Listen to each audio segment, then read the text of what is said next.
Assalamualaikum warahmatullahi wabarakatuh. Perkenalkan nama saya Muhammad Sofirwan. Eh, NIM 2504010200082. Pada kesempatan ini saya akan menjelaskan beberapa konsep dasar dalam cloud computing dan virtualisasi sesuai dengan soal ujian. Pembahasan meliputi pengertian software as a service, utility computing, integrated network, arsitektur hybrid cloud computing, faktor keberhasilan implementasi cloud computing, serta keuntungan dan kerugian dari virtualisasi dan cloud computing. Soal nomor satu, penjelasan istilah. Pertama, software as a service atau SaaS adalah model layanan cloud computing di mana perangkat lunak disediakan melalui internet dan dapat langsung digunakan tanpa perlu instalasi di perangkat pengguna. Pengguna cukup mengakses aplikasi melalui browser dan biasanya menggunakan sistem berlangganan. Contoh SaaS yang sering digunakan adalah Google Doc, Gmail, Microsoft 365, dan Zoom. Selanjutnya adalah utility computing. Utility computing merupakan konsep komputasi di mana sumber daya teknologi informasi disediakan dan dibayar berdasarkan pemakaian, mirip seperti penggunaan listrik atau air. Konsep ini memungkinkan perusahaan hanya membayar sesuai kebutuhan penggunaan sumber daya sehingga dapat menekan biaya operasional dan meningkatkan efisiensi. Istilah ketiga adalah integrated network. Integrated network merupakan jaringan terintegrasi yang menggabungkan berbagai layanan komunikasi dan data dalam satu sistem jaringan yang saling terhubung. Dengan jaringan terintegrasi, sistem dan aplikasi dapat saling berkomunikasi secara efisien baik dalam lingkungan lokal maupun cloud. Soal nomor dua, arsitektur hybrid cloud computing. Hybrid cloud computing merupakan model cloud yang menggabungkan private cloud dan public cloud dalam satu arsitektur yang saling terhubung. Private cloud biasanya digunakan untuk menyimpan data sensitif dan aplikasi penting perusahaan, sedangkan public cloud digunakan untuk aplikasi umum atau beban kerja yang membutuhkan skalabilitas tinggi.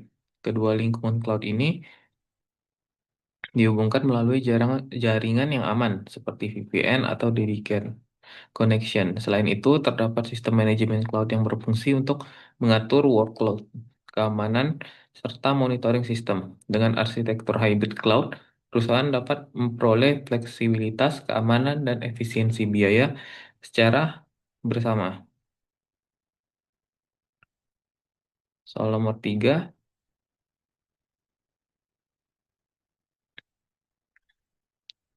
faktor keberhasilan cloud computing. Terdapat beberapa faktor utama yang mempengaruhi keberhasilan implementasi cloud computing. Faktor pertama adalah efisiensi biaya. Cloud computing memungkinkan perusahaan mengurangi biaya investasi perangkat keras karena sistem dibangun berbasis layanan. Faktor kedua adalah skabilitas. Skalabilitas cloud computing memungkinkan perusahaan menambah atau mengurangi sumber daya dengan cepat sesuai kebutuhan bisnis. Faktor ketiga adalah keamanan dan keandalan. Penyedia cloud umumnya menyediakan sistem keamanan backup data serta mekanisme pemulihan bencana yang lebih baik dibandingkan sistem tradisional.